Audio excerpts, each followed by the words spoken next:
Ladies and gentlemen, please welcome the Secretary of Defense, the Honorable Jim Mattis.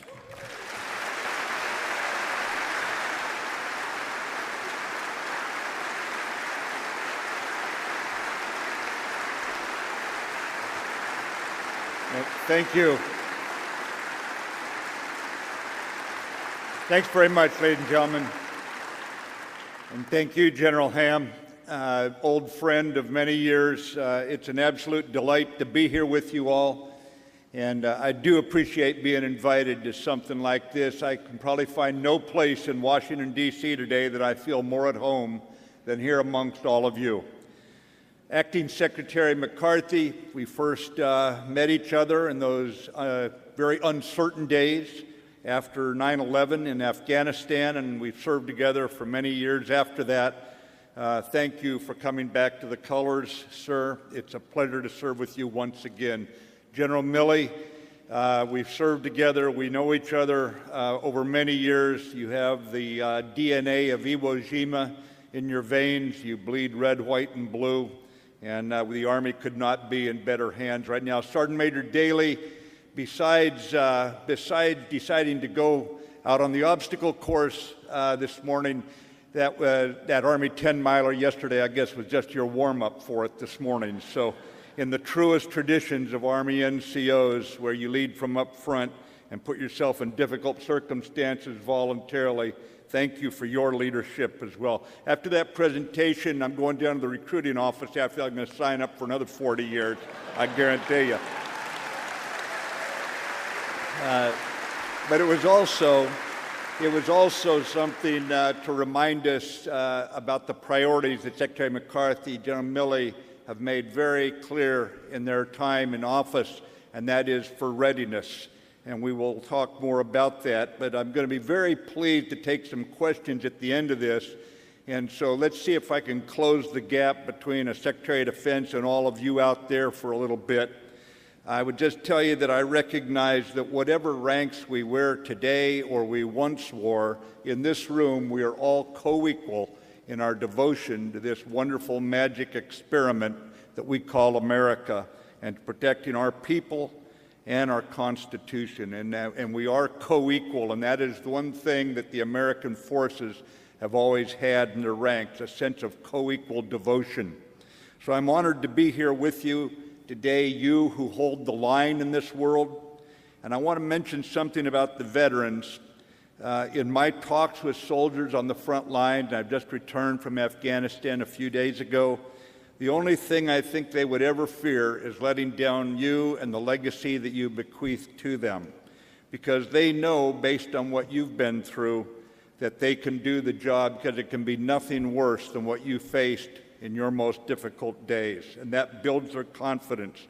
And especially from me, on a personal level, a thank you to the Vietnam veterans who stayed in, as we heard in the presentation this morning, stayed in the Army, rebuilt the Army. They were the veterans who raised me in the Marine Corps and made me the Marine I was. So to all veterans, and especially the Vietnam veterans, you have my deepest affection for what you've committed to our country. Thank you. Thanks very much. To our Medal of Honor winner, and to all of you who have been decorated and recognized for valor in combat, I just want to say to you, in great deeds something abides. Regardless of which war you earned the respect of your fellow warriors, your example of courage echoes today down through our ranks. To our Gold Star families who join us here today, as General Chamberlain of the 20th Maine said years after the Civil War, we pray daily to be worthy of your sacrifice. Thank you.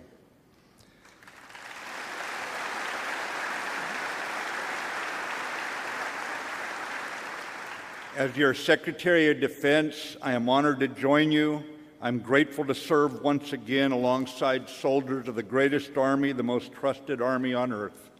To serve once again among the disciplined, ethical, capable, high-spirited soldiers whose character I have seen rise to every occasion in the worst possible circumstances. Soldiers who are always at their best when the times are at their worst. Soldiers who General George Washington would be proud of. For 242 years now, you have set the standard. For you are the soldier descendants today of ragged Continentals who left bloody footprints at Valley Forge. You who from Lexington to Bastogne to the Korengal, generation after generation, you have carried our flag in your hearts and the patriot's fire in your belly. A fire that keeps alive our experiment that we call America, an experiment to determine if a government of the people, by the people, and for the people can long survive. A united army, united in commitment that stands as a model for our fellow citizens of what Americans who stand united can do. And our Army's ranks today are filled with willing, high-quality patriots, all volunteers, and again, I am very proud to serve with you. The international situation is the most complex and demanding that I have seen in all my years of service, and that's over 4 decades. In the Mideast, terrorists continue to conduct murder and mayhem despite significant and accelerating losses. One state sponsor of terror in the Mideast cannot hide behind its nation-state status, while in effect it is actually a destabilizing revolutionary regime. In Europe, for the first time since World War II, we've seen national borders changed by the force of arms as one country proves willing to ignore international law to exercise a veto authority over its neighbors' rights to make decisions in the economic, diplomatic, and security domains. In the Pacific, we've seen North Korean provocations threatening regional and even global peace, despite universal condemnation by the United Nations. So this is the reality that faces our Department of Defense and our like-minded allies, and we must have militaries fit for their purpose, fit for their time, in these days of emerging challenges. For these challenges include new domains of conflict in space and in cyberspace, and in ways that involve deniable attacks even on our democratic processes. Your Department of Defense is adapting because we do not want to be dominant and at the same time irrelevant. And I offer this problem statement for what must guide our efforts. How do we maintain a safe and effective nuclear deterrent so these weapons are never used and our non-proliferation efforts can be recharged? Second, how to maintain a decisive conventional force at the same time as that nuclear deterrent, one that will include space and cyberspace capability to deter war or end it decisively if conflict occurs. And third, we must at the same time maintain an irregular capability so we can fight across the spectrum of conflict. This is our problem statement: how to maintain a safe and secure nuclear deterrent and maintain a decisive conventional force that can also fight irregular warfare. Our department has 3 lines of effort to address these issues. First, everything we must do must contribute to the increased lethality of our military. We must never lose sight of the fact that we have no God-given right to victory on the battlefield. Secretary McCarthy and General Milley are examining every personnel policy, our training time, our organization, and more to ensure they contribute to make us the most lethal joint force in the world. Even as our competitive edge over our foes and adversaries decreases due to budgetary confusion in this town and the budget caps. I am among the majority in this country that believes our nation can afford survival, and I want the Congress back in the driver's seat of budget decisions, not in the spectator's seat of automatic cuts.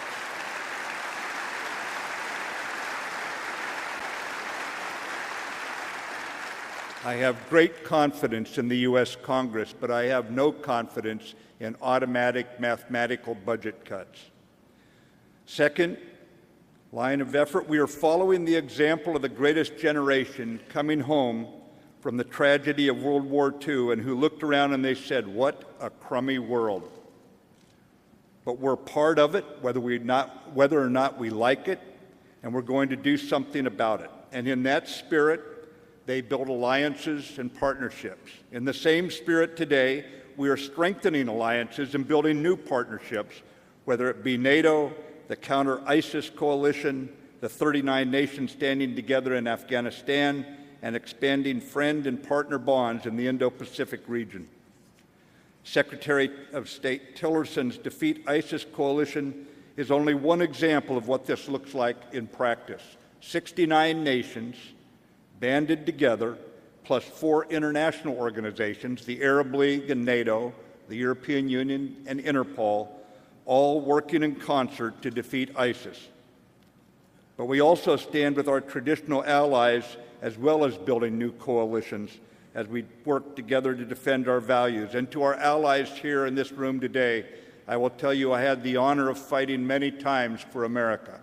I never once fought in an all-American or solely American formation. It was always alongside allies. And I will just tell you, from NATO in Europe to the Pacific, the message to our allies is we are with you.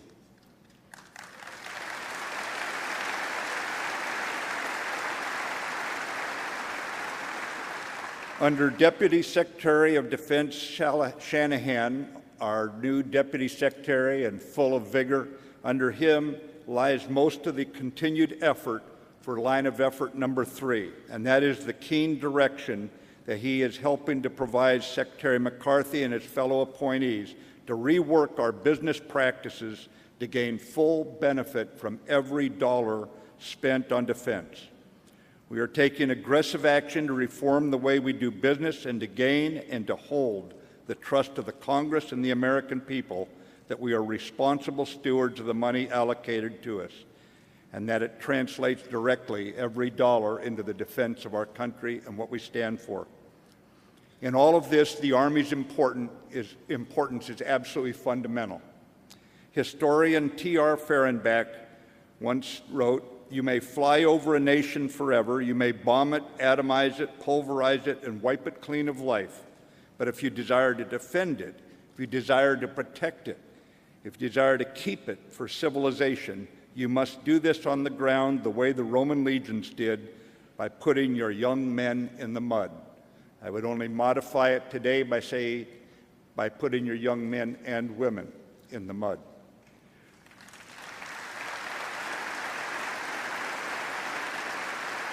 And this is why the Army is so critical to our nation's security. I have by now grown rather remote from so many of you who man the ramparts, those of you who have looked past the hot political rhetoric to rally to our flag in the age of our high-quality, all-volunteer force.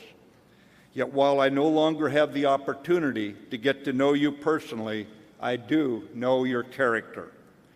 You could get out of the Army and make more money. You could get out of the Army and see more of your families. You could do any number of things, but you have the habit of putting others first, of putting your country first. At Antietam Battlefield Cemetery, the statue of a lone soldier stands atop a pillar, looking out across the graves of his fallen comrades. He's a private, and he is nicknamed Old Isaac. And it is inscribed on the pillar he stands above, quote, "Not for themselves, but for their country." Whether you spend a few years in your youth in the U.S. Army, ladies and gentlemen, or grow gray in the service to our beloved nation and its Constitution, rest assured you will always look back on the sacrifices of war, the demands of sergeants, and the frustrations of unpredictable deployments as the best years of your young lives. And even those of us denied the opportunity by our ranks to stand physically beside you every day, nonetheless, we join your fellow citizens in humbled awe of your willingness to sign a blank check payable to the American people, a blank check payable with your lives, to defend our revolutionary ideas enshrined in our Declaration of Independence and our Constitution, putting freedom above all else. Now, if you want to know where I see modern war trending, I just ask that you reread General Milley's remarks from a year ago at this very convention.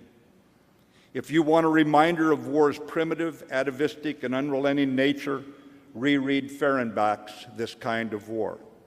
If you want to see why I believe command and feedback must supplement our approach to command and control, read Rules of the Game by Gordon.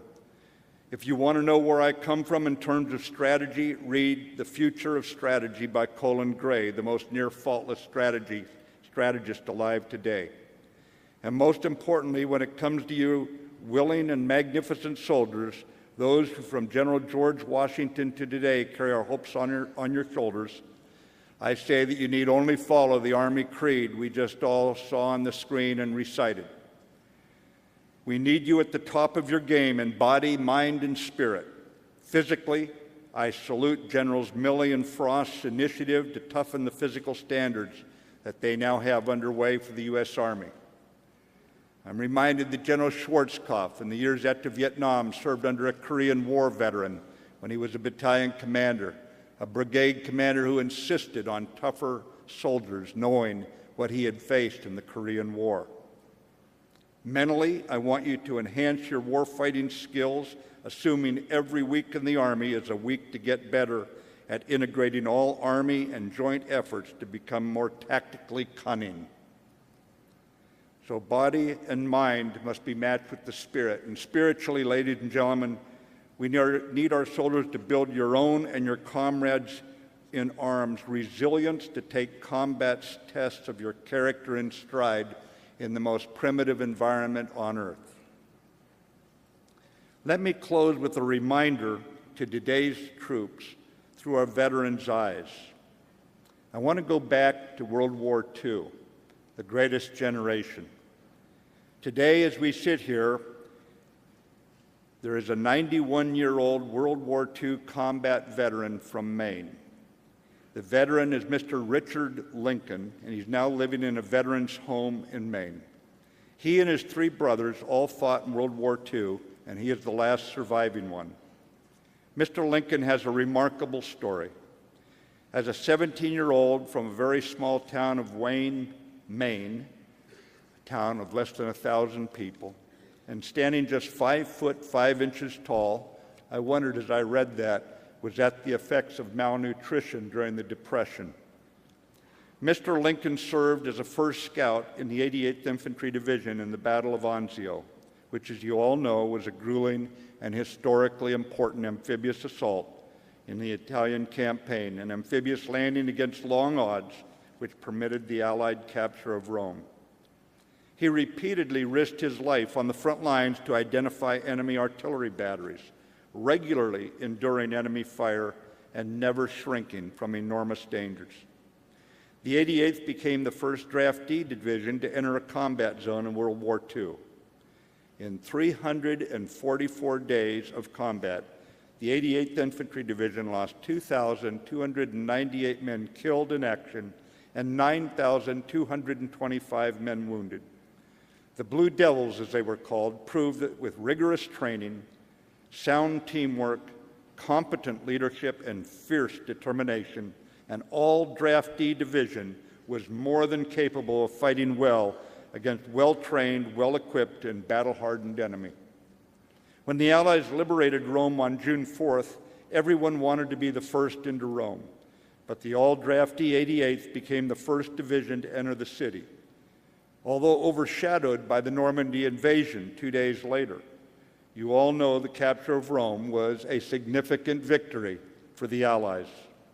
For his heroic service in that campaign, Mr. Lincoln was awarded the Bronze Star Medal, and on June 4th, 1944, the day when he and his fellow soldiers of the 88th Infantry Division entered Rome, Richard Lincoln turned 18 years old. Mr. Lincoln was and is today a humble, earnest, self-effacing man, grateful to be an American.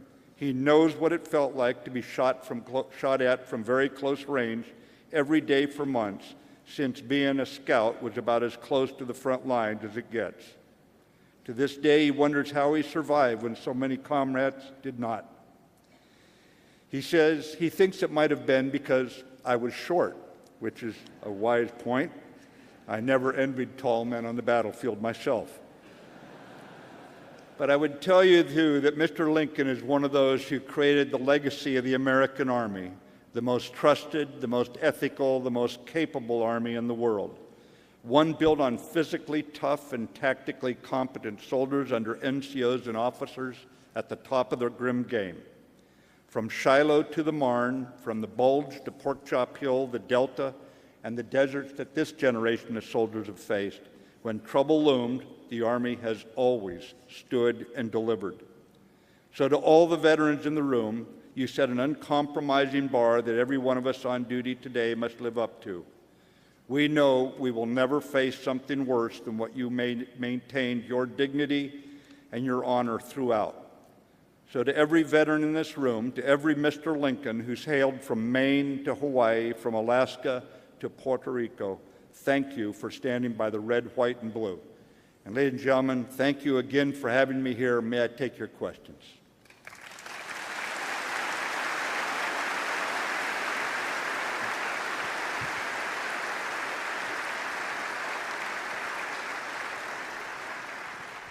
Well, thanks very much, Mr. Secretary. We took the liberty of collecting some questions from our members and others, and I appreciate you taking time to answer just a few.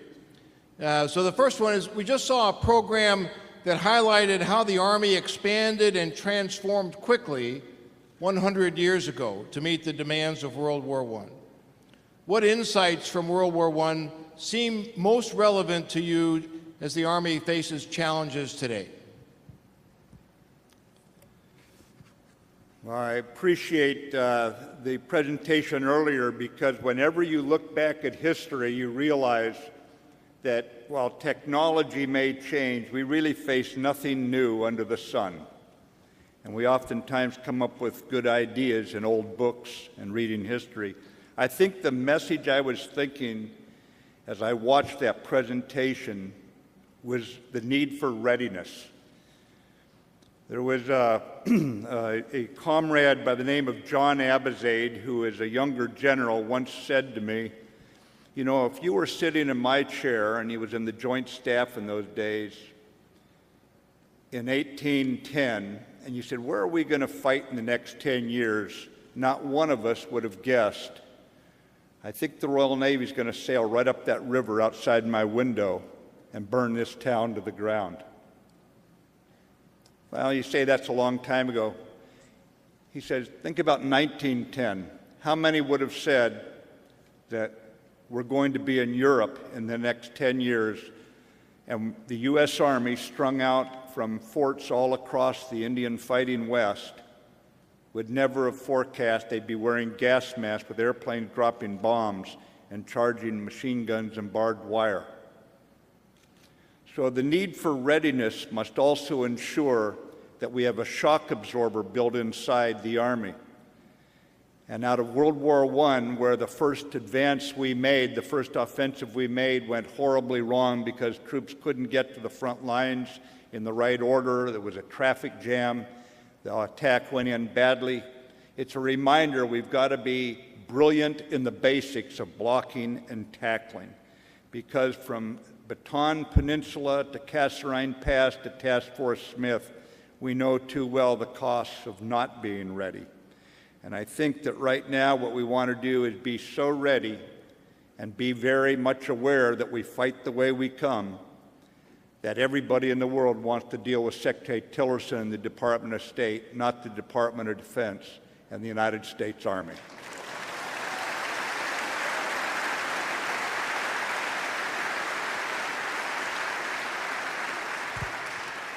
Mr. Secretary, you mentioned Congress in your remarks, so this question is related to that, I think, in a follow-up. How can the American public and industry, and I'll add the Association of the United States Army and like-minded associations, how can those groups influence Congress to fulfill its constitutional responsibility to provide for the common defense? Ladies and gentlemen, I think what is probably most important right now is we lay out the problem in compelling and persuasive terms. Go back to Einstein's point many, many years ago when asked how he would compose his thoughts if he was given 1 hour to save the world. And he said, I'd spend 55 minutes defining the problem, and I'd save the world in 5 minutes. Now, there are times when those of us who wear the uniform can be rightly condemned for being overly conservative, wanting more insurance and more boats and planes and guns and tanks. And I understand that. And as General MacArthur said when he was Chief of Staff of the Army, in those days when our country was having difficult times economically before World War II, and he was trying to convince the U.S. Congress to spend an adequate amount of money on readiness so that the U.S. Army would be ready. He made the point there that day that we have got to be willing to do this because it's the surest way to deter war, but there's also a time and a cost aspect to this. And I think the more we can explain we have the time right now to prepare for war as the best way to prevent war, but should conflict break out, to get money later will not be good enough because we won't have the time at that point. And we all understand this.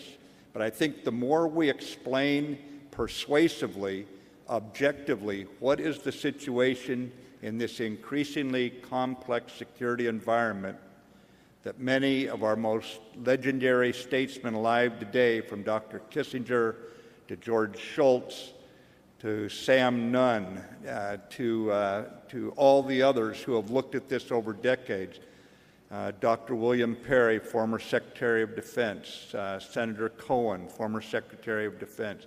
If we can lay this out, the problem out in compelling terms, I believe in the U.S. Congress. I believe in them 100%. But we've got to lay this out in such a way that in a democracy, we bring the American people with us. And that starts with the U.S. Congress. So we need everyone to make certain that we're laying out the problem in a manner that leaves no doubt about the need for what we're asking for in order to ensure that America's Army is at the top of its game. Thanks. Sir, if you got time, sir, for two more. Absolutely. So several questions about acquisition. I'll condense a couple of them. What can be done to enhance responsiveness to warfighter needs? And a follow-on to that, what can be done to incentivize collaboration amongst the services, other U.S. government agencies, and our allies? Well, the first thing is I know, having spoken with Secretary McCarthy, that he's got a process underway with General Milley to take the best aspects of rapid equipping and institutionalizing it as the way we do acquisition in the U.S. Army. But there's a point in the second question about how do we get the joint force like that? How do we get the department like this? And I think the most important thing is, one, communications, and two, the actual organization of the department. At Congress's direction, one which I completely embrace, we are going to break acquisition, technology, and logistics into research and engineering on the one hand, and then into acquisition and sustainment on the other. The intention here is that we move faster in research and engineering. I've lived out in Silicon Valley for the 3 years that I was retired, and I've seen what American industry is capable of, from Silicon Valley to Michigan, from Boston to Texas, and we have got to open the communication with them much more robustly. Now, lawyers, I love lawyers. I don't want my daughter to marry one, but I love lawyers, okay? But at the same time, lawyers give advice, and I want the DOD lawyers to keep us strictly within the legal and ethical codes that we must live by when we handle the amounts of money and the government taxpayers' money. But I also want to remember that corporations are made up of Americans too, and I want open communications, no favoritism, no violations of law, no violations of ethics, but I want no longer this gulf between us to deny us the very advances that American industry is out there and executing for themselves in the private sector, the advances in weaponry that are out there right now, and in some countries, our advantage is being eroded as they move more swiftly, going back to Secretary McCarthy and now Secretary Shanahan, Deputy Secretary of Defense, and their initiatives to move us more rapidly and organize to move more rapidly. As much as processes bore all of us to tears, if we don't get this acquisition process right, you can throw the best people in the world at it, and 9 times out of 10, a bad process is going to win. So we've got to straighten out the process, and I've brought people in from industry to be right now. Ellen Lord is the acquisition technology and logistics person and actually overseeing the breaking apart of that into what Congress has directed. Deputy Secretary Shanahan comes from American industry. He's seen it at its best in a highly competitive industry. We've got people in there that know what they're doing. It's time to roll our sleeves up and get on with it.